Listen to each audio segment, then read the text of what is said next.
Je vais te dire une chose, on a tous 24 heures dans une journée. Moi j'ai 24 heures, toi tu as 24 heures, le voisin a 24 heures, tout le monde a 24 heures dans sa journée. Maintenant la question qui se pose, comment utiliser au mieux ces 24 heures? Comment être plus productif pendant ces 24 heures? Alors ok, tu n'as pas passé tes 24 heures à travailler tout le temps, mais dans cette vidéo tout simplement je vais te montrer un peu comment profiter justement de ce temps qui t'est donné dans une seule journée pour pouvoir en profiter au maximum. Donc la première chose, premier élément à prendre en compte, c'est que lorsque tu vas commencer ta journée, même la veille, donc la veille, il va falloir que tu gères tes priorités. Tout simplement ce que tu vas faire avant même de te coucher le soir, tu vas prendre soit une feuille de papier, soit un tableau, tu vas prendre un stylo et tu vas venir noter les éléments indispensables de ta journée.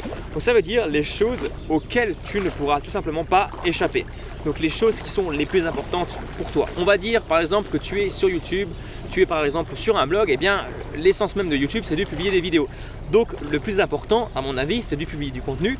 Donc ce que tu vas faire c'est que tu vas en premier lieu fixer par exemple la préparation de ta vidéo, tu vas fixer le tournage de ta vidéo, tu vas fixer l'écriture de ton article de blog, etc. etc. Je pense que tu comprends le principe.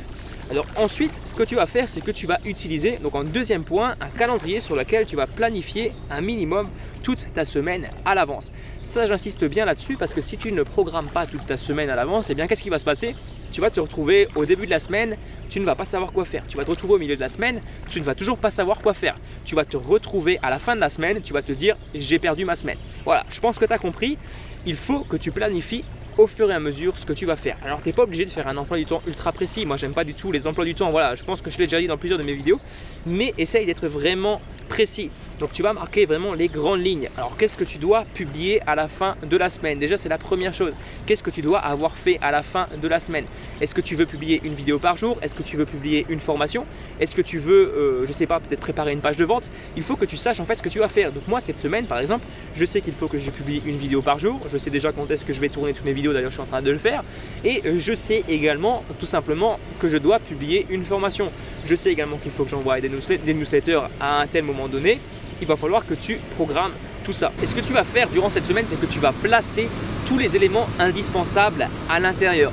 Donc on va imaginer que tu as pris un engagement auprès d'une personne. Tu as par exemple une famille. Eh bien la famille génère des contraintes. Ce que tu vas faire, c'est que tu vas tout simplement marquer dans ton emploi du temps toutes ces contraintes. Au moins tu sauras beaucoup mieux après où répartir ta création de contenu, la création de ton business. Dans n'importe quel business que tu sois, il va vraiment falloir que tu saches quand le pratiquer. Donc vraiment gère toutes tes priorités, place tout sur ton emploi du temps, place tout à l'avance. Au moins tu seras beaucoup mieux organisé, tu sauras vraiment au jour le jour quoi faire, tu sauras ce que tu dois faire dans la semaine, tu sauras également ce que tu dois faire dans le mois. Ce que je t'invite à faire, parce que là je t'ai parlé d'une semaine, mais je te conseille vraiment fortement de tout programmer au moins un mois à l'avance, de vraiment savoir ce qui va se passer pendant ton mois. Donc voilà, là je te dis ça, mais je suis loin d'être parfait à ce niveau-là. Je suis loin d'avoir tout programmé un mois à l'avance. Donc j'essaie de le faire au fur et à mesure, j'essaie de plus en plus de m'autodiscipliner, mais comme tu le sais certainement, ça prend du temps. Il faut vraiment le faire sur la durée et il faut vraiment qu'aujourd'hui tu saches quand même ce que tu vas faire demain. Je pense que ça c'est déjà la première chose à prendre en compte. Si aujourd'hui tu n'es pas forcément ordonné, concentre-toi déjà sur le lendemain. Troisième point très important, c'est qu'il va falloir absolument que tu prennes du repos. Souvent on pense que gérer son temps au maximum, c'est toujours en faire plus. Donc aujourd'hui j'ai réussi à faire ça, demain je vais essayer d'en faire encore plus, et au fur et à mesure, qu'est-ce qui va se passer? Tu vas être surchargé. Tu ne vas plus pouvoir produire correctement tout simplement parce que tu vas être surchargé.